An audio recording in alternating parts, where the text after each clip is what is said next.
Bonjour, fidèles spectateurs, très content de vous retrouver. Doudou, Montiri, toute l'équipe aussi. Voilà, j'ose croire que vous avez compris que juste devant moi, il y a la camérawoman Karina Bébé. Et je n'oublierai pas aussi Monsieur Longwango.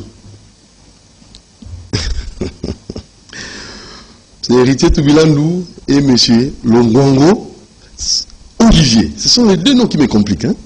Parce que Baraba Taïmoro, Moussou Pembe, Moussou Moundou. Mais non, il est compliqué un point.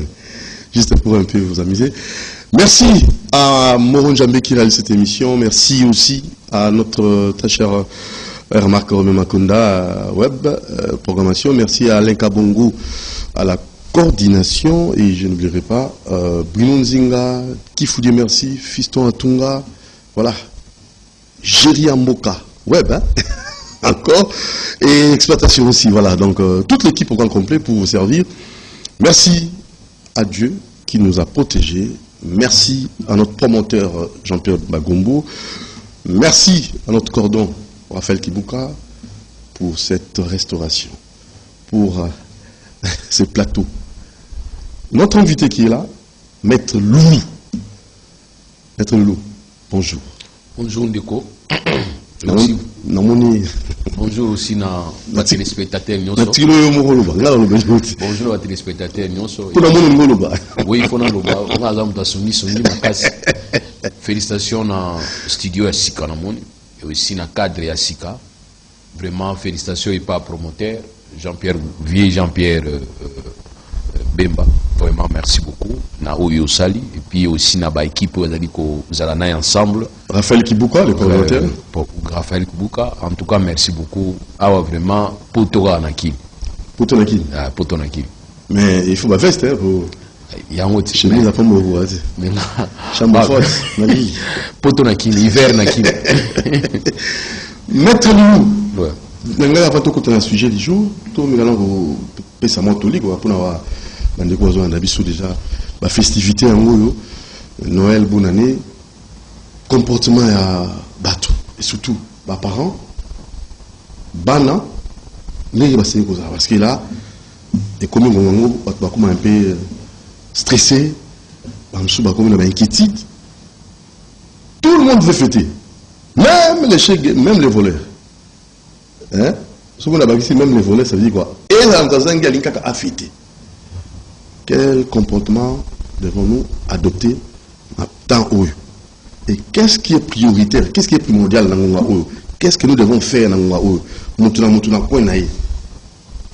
Bon, au moment où malade, monsieur, comment les pas dans le pauvre, Kalaela quitté. Malade, il dit, oh non, crise cardiaque, oh non, ce qui nini, malade, il y a un truc qui mingité. Mais ce malade, il y a comme il y a ça m'a pas à Bissolelo, petit peuple. C'est parce que tout le monde a un niveau à Kokanisaka, Bissika ou dans ton comité. Ça déjà c'est un problème. Au ligne batoua se comporter n'a pas fait. Bon se comporter ou se comportera chaque jour.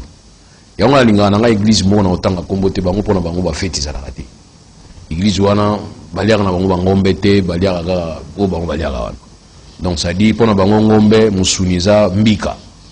Vous comprenez? Donc il y a aussi une façon à benda que difficulté y a na vie. Mais ceux qui n'est au commissi qui au bandako se soucier na fête surtout bandako ya la porte ils ont na kati belé na kati lupango ba porte ze belé ba cour commune ils ont mis une tendance à concurrence payaka ya onga na linga o saboter ba jour wana za na kilote na za na lipapa et jour wana linga bala ma pondu comme ça na négliger na ngango donc bon négliger ngo bon mona ki de karango bien en négligeant on a habité n'approche le fait Camille était ba faire la festivité ngo tout ce que ça a qu'est-ce qui est primordial pour battre les baratés tant on boula ya sika ils ont kubakisama et qu'est-ce que nous devons faire? Est-ce que les gens ont cette habitude dans ça la OMP introspection bilan n'habité? Bon vie ils ont continué ngala linga ozala na tante qui na limite à vie dans un exercice annuel comme quoi chaque année faut na yeba na sali nini année maintenant on a profité na zanang. Donc, kokanisa ke tous en obligation ko pesa ka bilan et ils na ba société to na ba mandat. Moi je n'ai pas un mandat. Pour na vie na ngana za na mandat. Na vie na ngandi na botamaka ndi na kola, ndi na continuer ko kola. Donc ce que je fais pour moi, tant mieux. On a aussi la peau dans les bottes, tant mieux. On a aussi la peau dans le monde, tant mieux. On a aussi la bisika. Mais oui, il y a une idée que dans la qui boité, dans la mesure, l'année prochaine, on a la mieux. Qui te dit qu'on a la mieux? Peut-être l'année prochaine, on a la pire qu'il y a. Mais on a une minute. Donc ça dit, on a un temps qu'on a la bilan dans la vie. Pour nous rendre compte. On a un mandat pour taper ça. Est-ce que nous voulons vivre? Non. Donc, nous avons un Nzambé dans la hôtel. Oyayo, Tiza, Yayote. Système, il y a l'ipapa Sandrio, non? Ma bombi, mais le coca, il y a un mouton, ma bomba qui pose à la tranquille. Vous pouvez savoir confiance et pas Nzambé. Quelle leçon, quel conseil. Voilà. Voilà notre génie du jour, Maître Loulou. On va d'abord marquer une pause, en fait, une transition pour aborder notre sujet du jour. Mais seulement nous vous rappelons qu'il y a une boutique Jésus le Rock, à solder pour la festivité. Pompon, trop gérant, la boutique Jésus le Rock. Voilà, on va faire un tour et revenir juste après.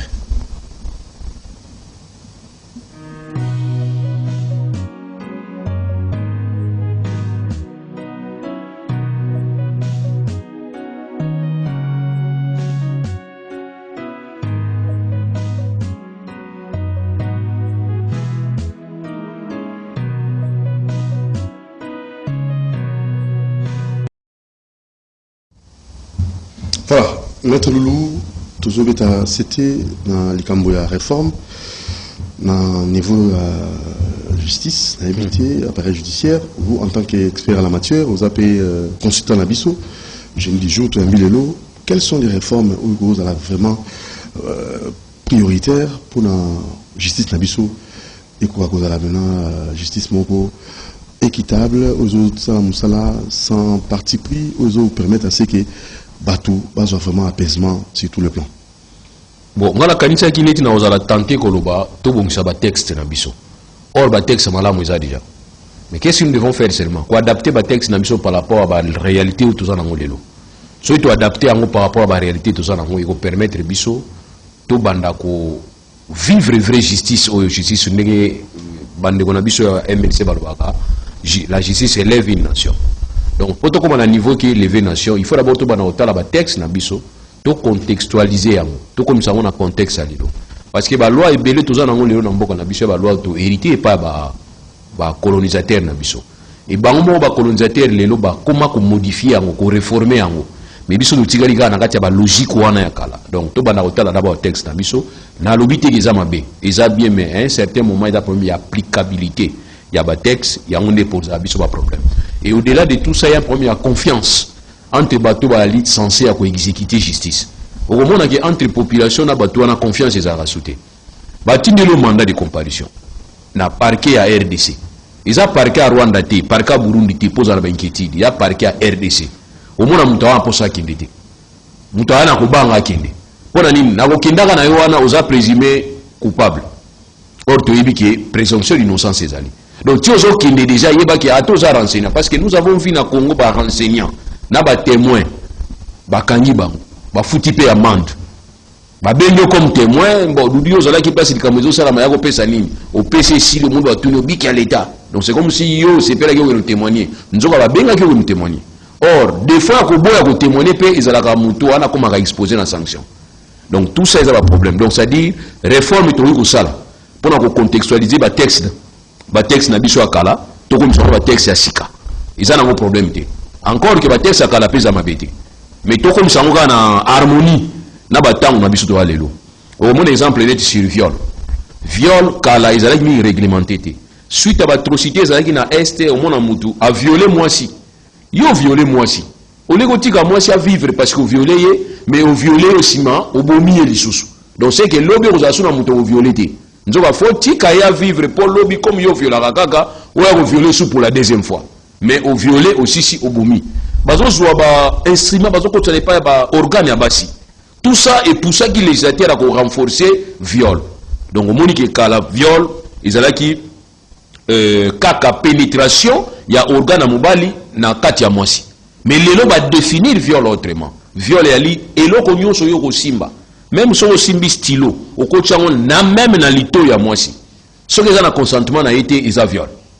Vous comprenez? Donc ça dit bah renforcer en contenu à où Salamaki, c'est comme on dit en droit, le fait précède les droits.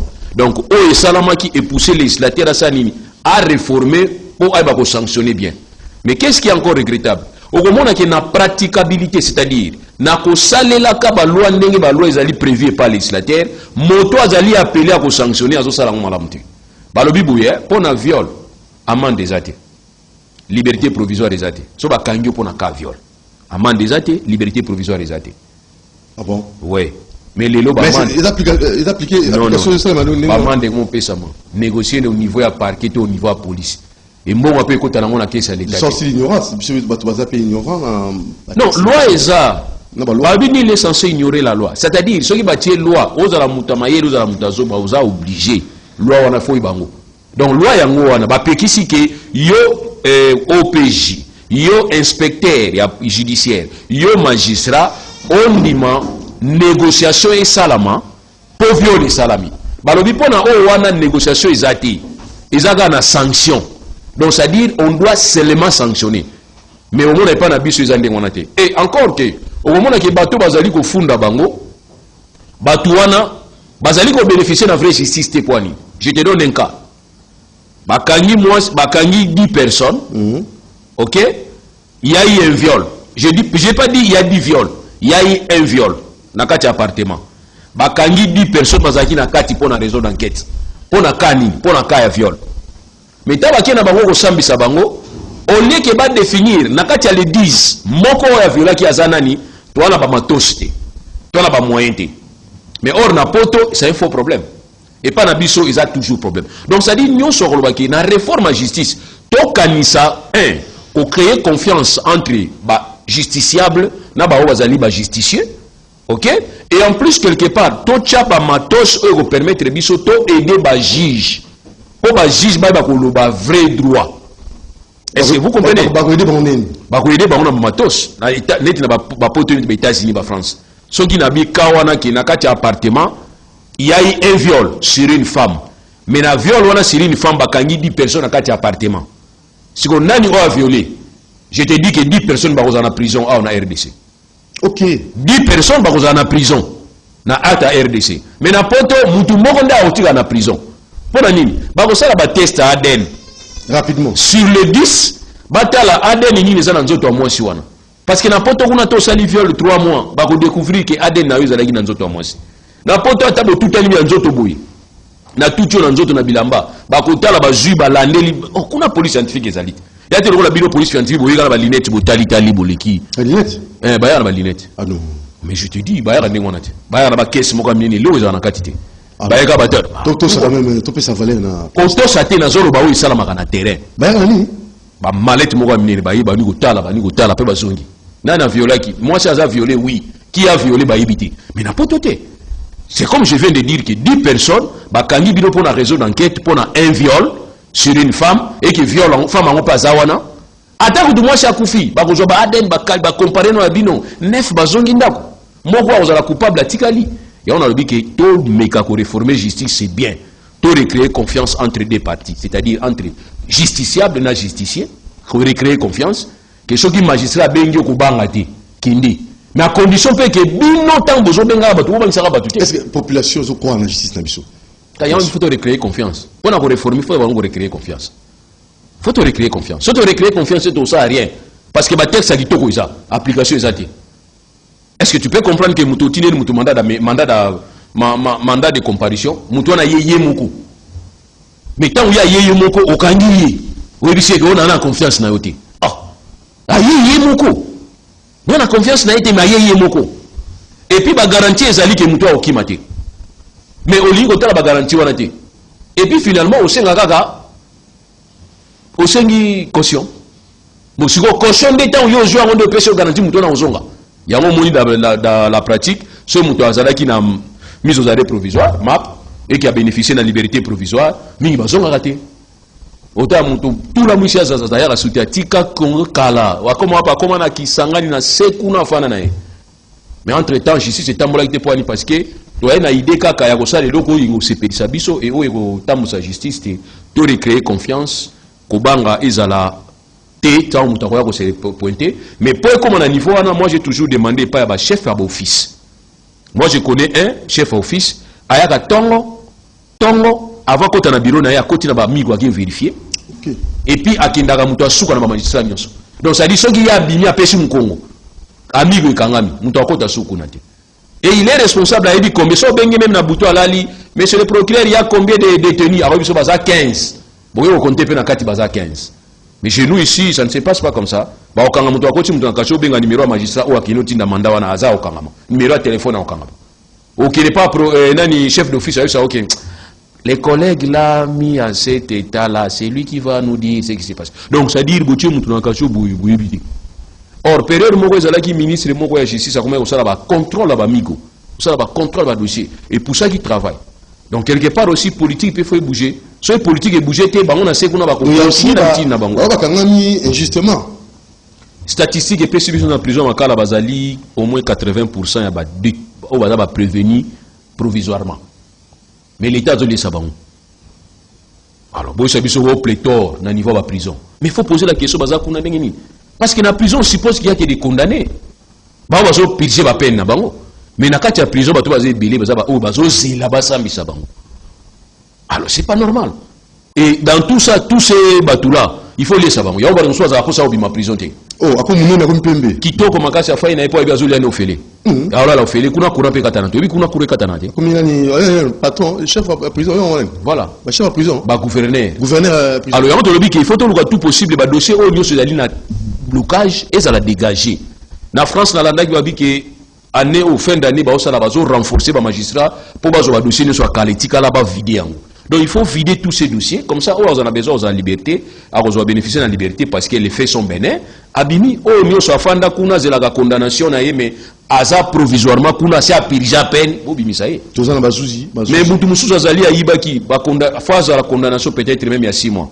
Mais ça la kuna une année. Bon là, on a eu, bobimi ça y est. Vous avez fait 6 mois. Donc ça dit fois ça la kuna 6 mois, en réalité, ça va condamner, mais il y a kuna pour un jugement à sali une année. Donc c'est que Congo est comme une année, on a eu. Il y a 6 mois. Vous avez 6 mois, pour désengager la prison, pour nous, nous disons tout simplement, il faut que les dossiers où ils sont provisoires, où ils sont chaque fois remis ici, remis dans la chambre de conseil, 1000 fois, pour stopper le système. Donc, il a rapidement comme ça permettre à cette justice là vraiment. Est-ce que Bazouzi est-ce que vraiment Makoki au Sala Moussala Bakoki n'a lobby tout à l'heure, les abamatos. Science. Non, science et permettre. À part science. Moi, on a touché. So, il m'a confié à on t'a appelé empreinte. À part ça. Science, il est débat. Il y a un salaire. Oui. Mais ceux qui ont calculé le salaire, il faut te foutre à bien. Parce que la France, on a un magistrat, la ministre était. Magistrat, la ministre était. Mais ça aussi, c'est un problème. Mais pas la mission de l'inversion. C'est parce que le magistrat est là. Parce que le ministre a ça. Mais or, le magistrat a dit qu'il préserver la société. Il faut en valeur makasi. Il faut payer valeur makasi. Si on paye valeur makasi, et à moins qu'il y ait mon quoi ça la mabe. C'est un seul moni qui soit un ministre a ibi na sepelaraté. Pour bien aux Arabiens, ministre a foutu à courante, a foutu à maïte, a foutu à randa goûter. Ba me magaye au félé. Essence ba kabela gaye. Et bah tous les maîtres, mais monsieur excellence, tu manques quoi? Mais c'est comme vous donnez un soir ibi. Monte que zabi azandoki. C'est un sorcier. C'est vrai. Oui. Pas un autre. Mais Moutou Azanagnon soit Ibi, c'est un sorcier. Tu vois, c'est un sorcier. Mais bateau Azali, on va préserver la société, qu'on sanctionner les délinquants, les réfractaires, bateau on a faut tout pour tout changer les conditions et permettre les bambas à bien. C'est comme le militaire. Nous disons le militaire c'est un solde. Pourquoi nous disons c'est un solde? Militaire a un salaire, militaire a un solde. Solde pourquoi? C'est parce qu'on suppose que l'État a sa ligne sur le militaire a foutu à côté. On a zagi pembeni ya baki neti baki babaza kitono. Toujours qu'il ne soit madé soit pas basoda.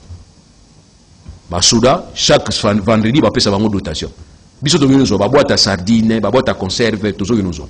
Cigarette, les los policiers soda au sengo cigarette au silisi na monoko. A au sengo nzela pesanga. Mais baza on pesa bango yango. Abanga Covid. Voilà. Et en plus na katiaka au foot la té. Si quoi ba pesa ka mbongo moko amukie, o eko permettre yo tata mo sina bina hôtel na kan. Au foot la tiki parce que tata moi sinabino akokota na kati ya mutu kwa basoda te yango moni ba lonja yango ba biki soda futa taxi bisité. Qui vous a dit ça? Soda ko futa taxi te ko futa mutuka te parce que transport na eza signé na l'état. Mais ce qu'on va élargir en ça va jeter. L'état boy ne s'occuper na kawana saini a créer la rubrique. Oh bakoka wana ba banani bakoka. Ba handicapé ndiko so handicapé. Bon osenga mbo pas opérateur économique. Il y a nini? Bon osenga ya nini? Les taxes, impôts, redevances bien ni. Nous sommes dans l'état salini. Ils ont désengagement à l'état. Au lieu de s'engager à porter une solution, non, non, non, à tini bango côté moussous. N'est mon soda, soda fout à taxi bisité, a fout à taxi bisité banini. Voilà, donc ça dit pour dire qu'il faut tout le cas songer na bango pour permettre à ce que tant nous sommes condamnés ou sanctionnés, na yidi qui n'a pas ça qui. Bible le Bible, oh va péché mingi, bango ba osam sa bango belé. Mais comment on osam sa moto péché le côté? Ça c'est un problème. Donc tout banda ko réfléchir pour justice à la bien. La justice élève une nation. Cette justice, elle doit être bien administrée.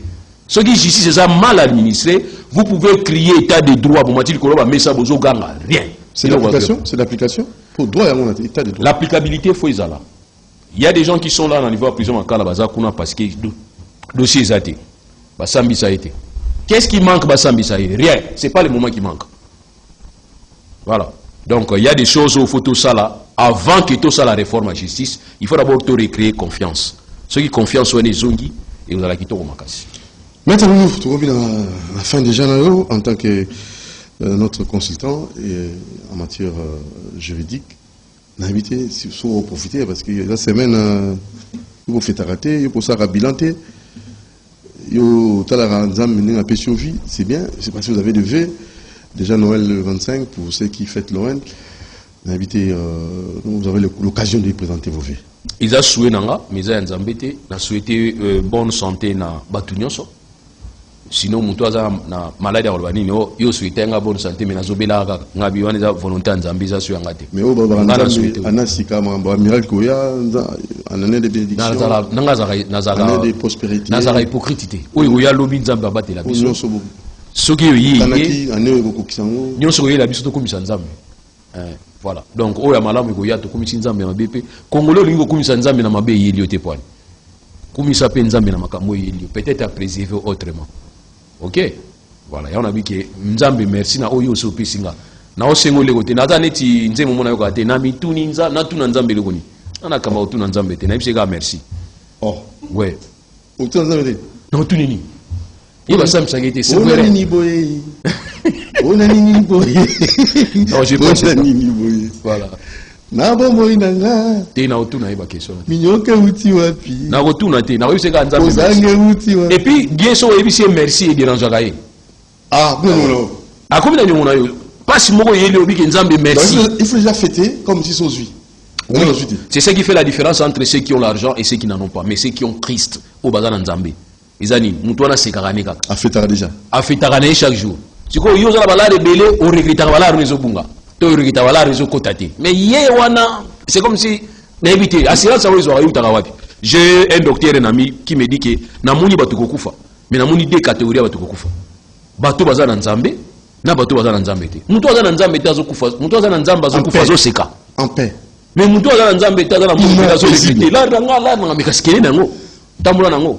Donc nous sommes parmi ces gens qui disent que Nzambe, oh nous sommes la bonne vie, et puis je ne me plains pas.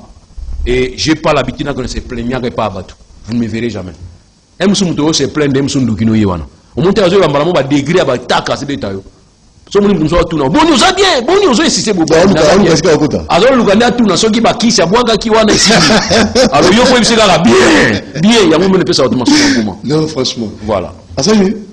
Alors tout n'a pas vérifié sur le bataille qui n'est Simba Inabutu. C'est quoi? Alors tout comment on a bien? Comment on a bien? Mais pourquoi insister comme ça? On a bien, c'est fini. Maître Loulou.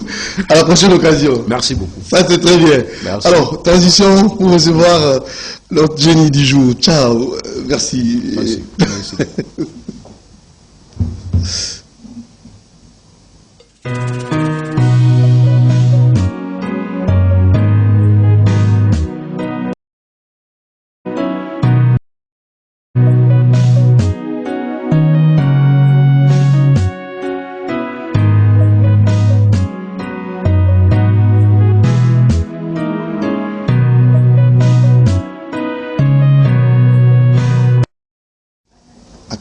Voilà, merci beaucoup.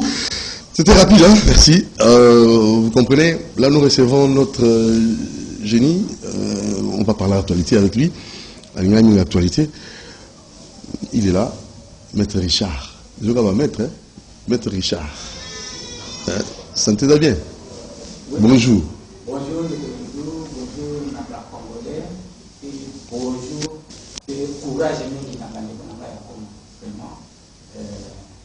On a partagé patriotisme Tongo ya lelo pona bandeko na ngai comme on a lobby tout simplement parce que nazali moko o nasala kamwa petit business business na ngana Goma et lobby activité zalaki te na niveau ya Goma et puis nazaki vraiment touché en cœur et na ko montrer nos opinions nationales et internationales que bandeko na Goma vraiment coup de chapeau, c'est comme ça.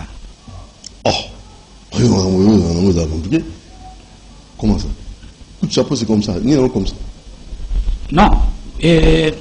Coup de chapeau, parce que nous avons parmi bateaux, zali qualité, n'a pas valeur. N'a pas valeur, et puis valeur, et ça manite, et kokitate, et valeur, lukaka yango, valeur, créaka, lukao zoyango, et ça pouvoir, nabiso, et puis, totali, n'a makoki. Il y a qu'à défendre, défendre, et surtout intérêt national, et surtout, pourquoi pas, la souveraineté, au 1960. Voilà, monsieur Richard Bofenda. Vous avez élève, vous avez jeune, et vous avez dit pour ceux qui sont déjà souka mbula, vous avez dit pour ceux qui continuent à jusqu'à l'actualité, bien sûr, mais mbula, on a aucun souka. Nous, le Bélaban de Gonos, au Bada, c'est pour monnaie, pour fêter à tout prix.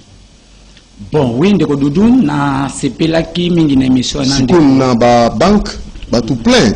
Mbongo na yomogo, mais pour zongo, il faut oumela. Ba o ba chama mbongo na banque. Na ba ndeko poto ba kotina mo mike pour ndeko ba fêter. Ok, na banque na mbongo au senti ki ba tout plein pour ba o zombongo mo cheki na banque pour zongo, il faut oumela. Na ba tout so ba sambo na banque te. Abomi mbongo yomoko. Kaine bébé, après la banque, tous les gars.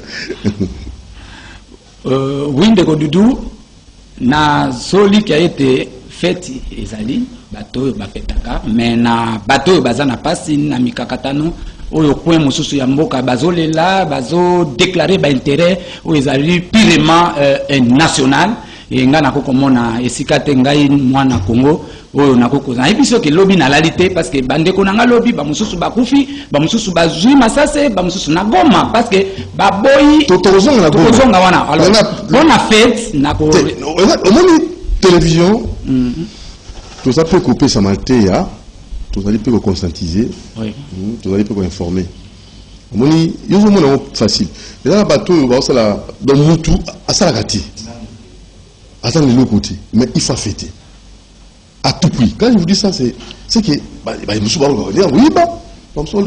ça a nous pour y payer nos colonnes à fêter. Nous nous sommes dans la on va zali, on va la catégorie. Bon, Ndeko Doudou. Pour on va zalango, basa nini, na o tant on na ba bazangi, basa nini. Moto soki azali nango, Bible biso ki ozanango, kabela o yazangi. Mais là qu'on a zou lingate to sale en sorte que tout l'obéla. Est-ce que c'est spécial?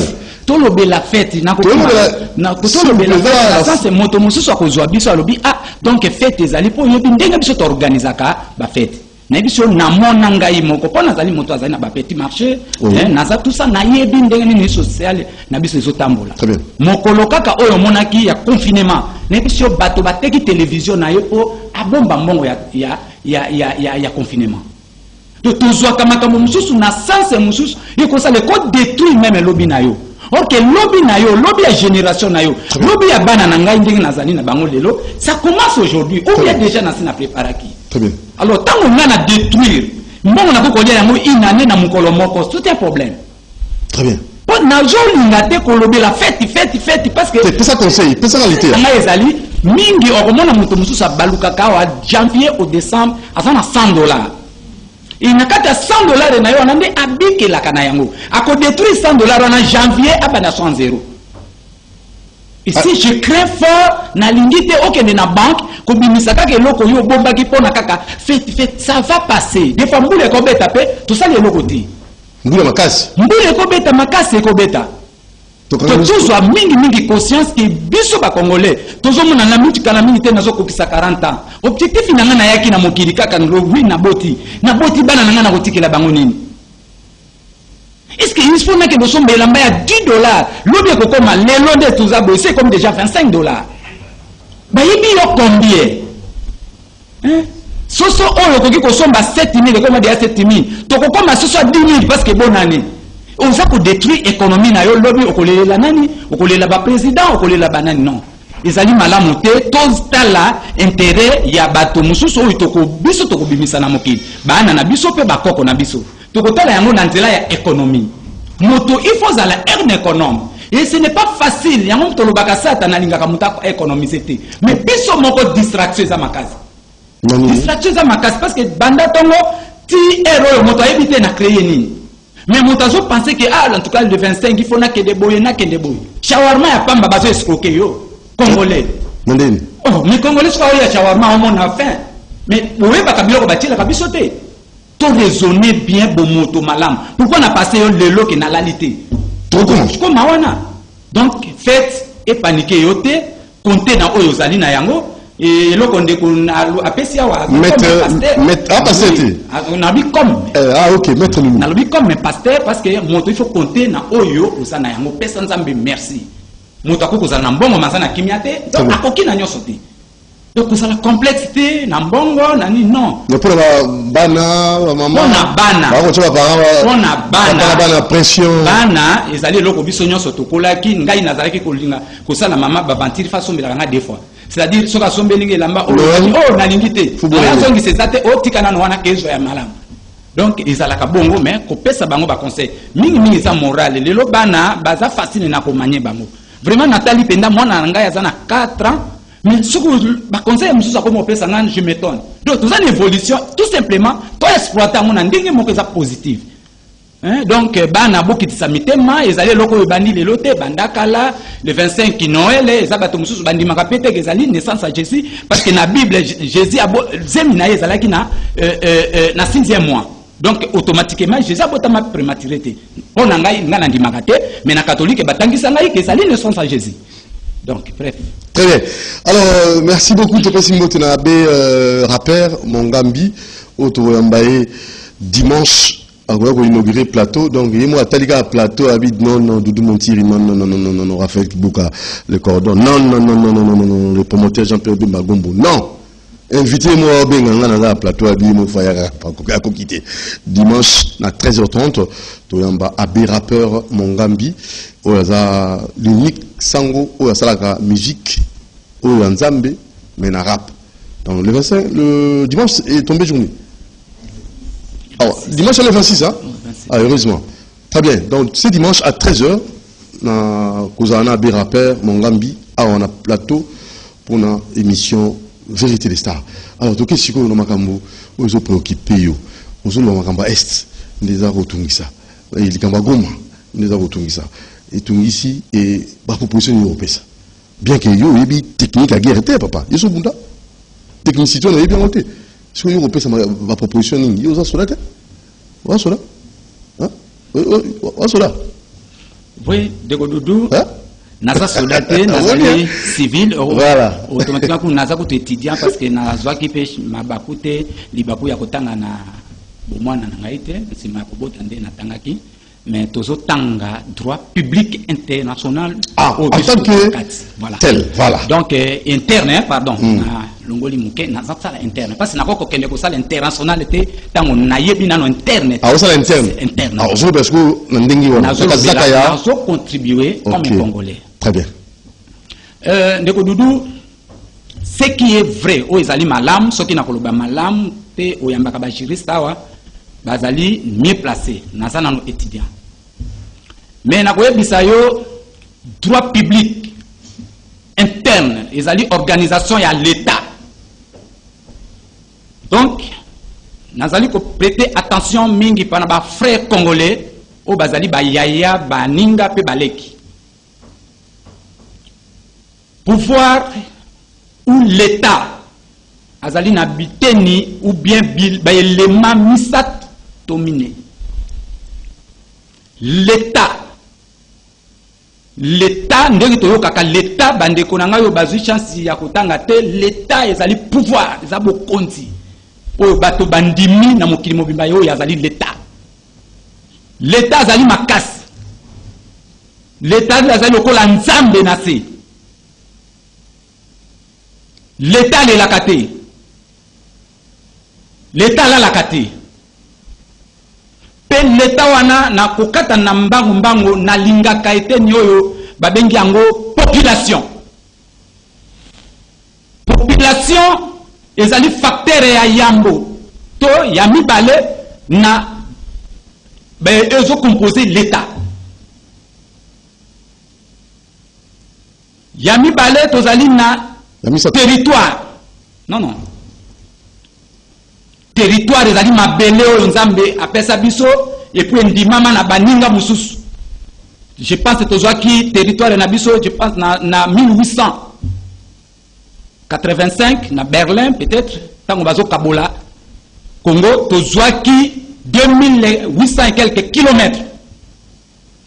Pe to 2000 2 milliards 2 millions 800 2 millions 2 millions milliards. Quel autre super 2 millions 800 et quelques. De combien?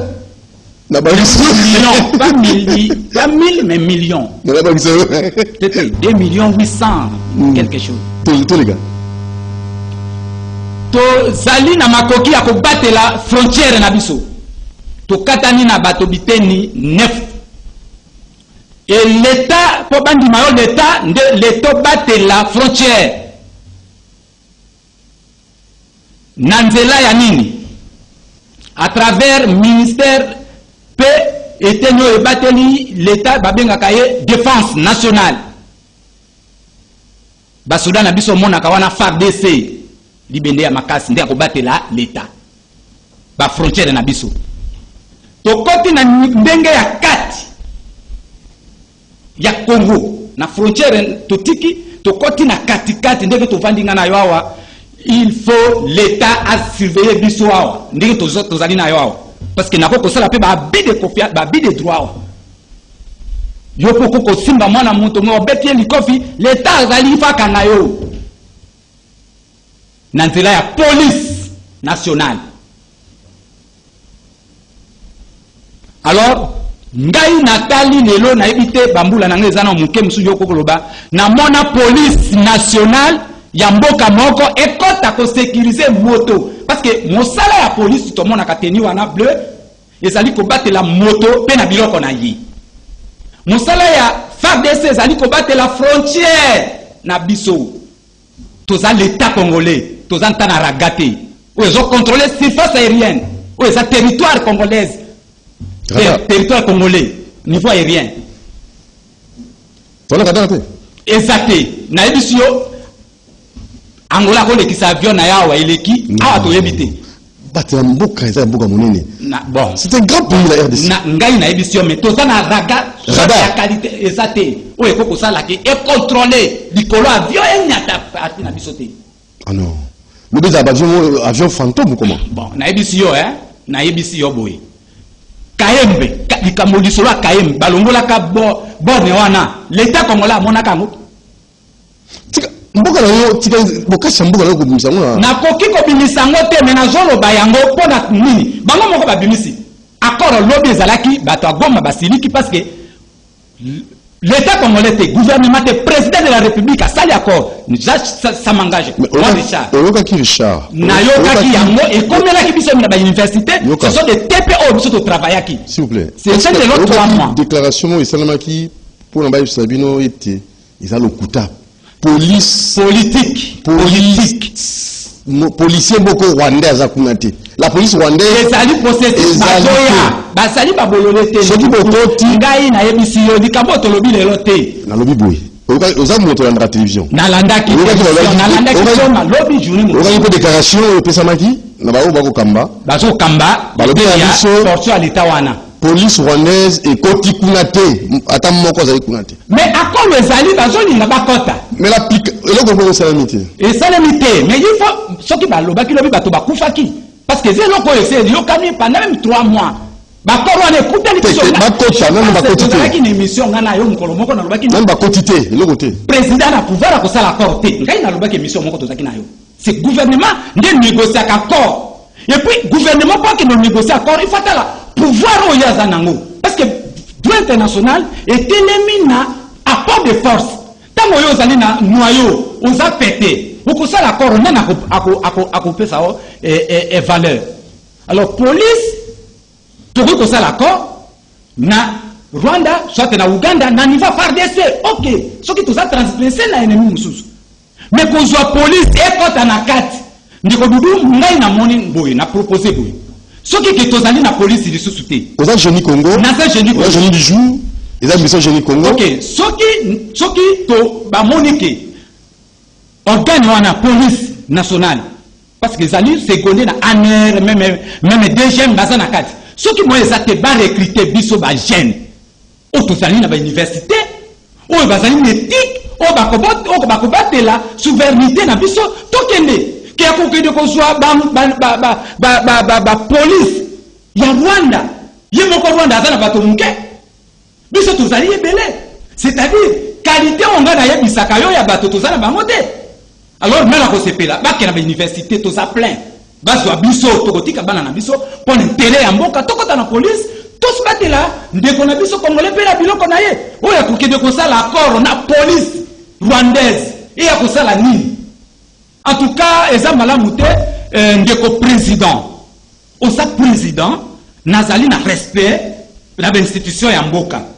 Ngai na sepeli neloko wana te. Kongola moko te akoki kolongwa. A perdre bon moinaye azoka. Ni na moni policier azotika la mutakala. Pona eloko ekoki esalema pe na mokilité.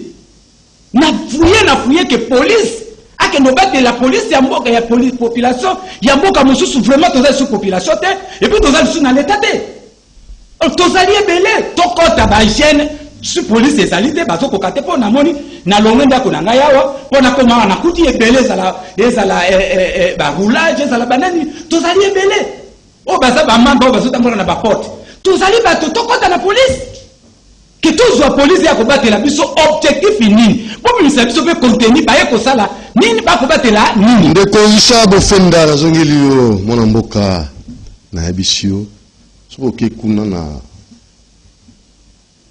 mboka yo ko bananga na province kuna na nini na Goma policier wanda azalite wana tozaki rapport et pas ba konzi ata moko kuna na koti tanté ba projection zo sala wana makambo yo ko loba mais kuna azalite bonga omoni ndio lobby moko ata moko azali kunati zwa kimia ça va na zukimia ata moko azali non ba quantité okay. mais procédure ezali soko moni ba continuer les émissions avant de prévenir l'équipe pour guérir alors comme ton moniteur toi journaliste yo za journaliste mais ngana pesa information que est-ce que lobby na Goma basala kité to yebi voilà c'est-à-dire que manifester ça va bololete ba mo d'ailleurs basa pembeni kuna basa batunde ko dudu basa bande ko na biso tous à moi na bolama sécurité les ama sécurité to moni de ko dudu ndo fandi wana otikala ko yoka pays mo ke sengi policité asenga ka aide na ngai na ko loba suki na moni policier rwandais akoti kuna na ya ko loba na TV en tout cas bandeko to moni to bengi Goma balobi policier rwandais moko quelques policiers ba koti wana na koloba na micro na kobanga yo côté et la chaîne la vérité chaîne de la tolérance il y a ouverture on comprend CCTV ralique to la vérité boso ya na obisa yo nanu ba koti te ezati koloba na kobanga na koboya yo koloba na koboya makanisi na hote to zala pona ko moko na komona ngaba koloba non policier ça mo sana Rwanda tika wabiso basala mosala awa comprendre merci alors Joaquim pour yo ganga kabu mona bu kweli na plateau nga sikaté sous bout non na CPLP plateau oyo vraiment c'est bien et là que singaka développement biso tozolinga développement donc nazo ya mikolo nyonso okomona o tolongo suna lingwala lelo suna monia en tout cas oyo poto en tout cas même climat na yaki nango ndeko dudu kiti na moto osala mali merci mali ya yemoko mwana mboka Jean Bemba Gombo oyo na yebi ke azali moko oyo abundaki na ba jeune et puis azali mobali oyo azali mais afanda na ye makambo même oyo akota te parce que moto soki auti na pasi oyo autaki 10 ans ya prison il faut totika ikimia ngai makambo na koti sala isute mais aza congolais akoki koloba mais lokola vanda na ye na linga suku tute moto akoti se makambo mboko oyo na linga kate na linga isute afanda nana azwa kimia a raisonner ayeba responsabilité d'abord ya ye moko ya bana na ye ya famille na ye ayeba parce que mboko ezaka yete ngai pe na mukumba na tlali lelo na lamuki na siriki yo zo bakoti te mais na biso ba limite bakota mais bakota te to boy intérêt ya moto moko pe emema biso na libulu to boy yango ese Uganda bakoti soki bakokota so bakotaki ese to boy te parce que za force étrangère et koko aider bino mais police to tikala ko yoka te en tout cas kimia na ba congolais nyonso pe bandeko ya Goma en tout cas tozali en cœur biso ba jeune tozali soki tokoka yango te biso tokoken même l'Équateur kolakisa ba congolais te boya to bundela mboka po Équateur andimaka akufa na ye na mboka wana na yebi sie pa na ngana tuwa paso ina kei kozwa bango bakondima yo komulani na congolais po siko dika mboka yesi dika mboka la tika lo makambo yo oblige ba jeune ba s'impliquer na dossier wana ba Goma lobi yoka ba oyemba loye donc oye ko ya c'est comme ça Mobutu ça déjà oui Nathalie lobi non balobaka acha mais lobi ba fâché penza en tout cas ils a bien congolais nyonso il faut ba intérêt soki ozali mokonzi soki ozali vie po tope so respect ba intérêt na biso so ba intérêt na biso ezate vie eloko te pe to yali so ozali a po na ba valeur ya Congo biso to ndima na zongele lususu policier rwandais moko azala Goma te na bandeli ba accord ya salité alors d'accord ndeko dudu ko pousser ngaité zadu boya ko pousser ngaité accord ya salité tozonga la accord ya salité accord ya salité yokana episode ndeko ya salité to tika biloko na ko yamba yo gouvernement basala ba accord président sala accord ti na biso président sala accord ti ba congolais je bastime nazo kambo mabe président sala accord alors monsieur Richard muta négocier accord des gouvernement monsieur Richard ça crée ce qui ba ko sala ba accord basala ba accord mais ba intérêt na biso très bien alors monsieur Richard comme na suka to lingi peso za na kimia na ko peut-être 3 semaines na mbota 3 semaines na ko tuna papa yo moni policier rwandais o banangai pas du droit na raison on tire batika ko kotate na ko yambayo moni na bishi ba réalisateur et toute l'équipe ta to yambaye 1 mois na to ya question moko yo moni policier rwandais ande ko montiro na raison ba ko yo kande soni bon d'abord cordon au PC félicitations c'était Raphaël Kibuka viwana non viwana nafsi na pesi na elongo soki na pesi mokonzi c'est que na yo pe ozali parce que mokonzi a na vision et puis il y a azali na planification ça c'est l'ordre visionnaire yewana aye abi non il faut comme ça et a pesi idée le bon président a une vision, après c'est pas premier ministre a que planification, il y a un groupe et un gouvernement. Il y a un moment où il va vendre vendredi, conseil des ministres. Président excité à gouverneur, pas soit vision à planifier. Gouvernement. Le gouvernement. Il y a un qui accord les alliés, soit vision et accord wana, pesangona. Gouvernement va planifier et puis va contrôler. Intérêt n'a plus les alliés, soit-disant les députés.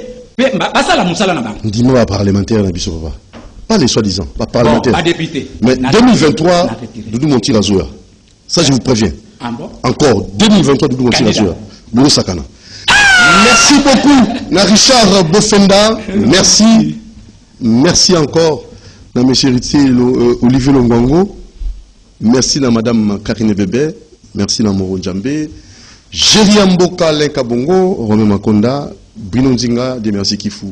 Rendez-vous demain à la même heure, 10h30.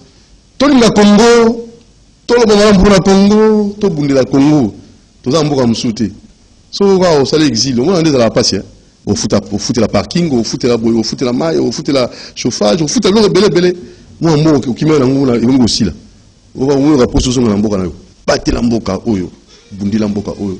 Tozara l'ango. Alors, Abe Mongambi, Dimanche, à 13h30, la vérité des stars, Tourembayo comme invité principal à Bérapeur. Zala Rayo. Ciao, je vous mentir, vous aime beaucoup.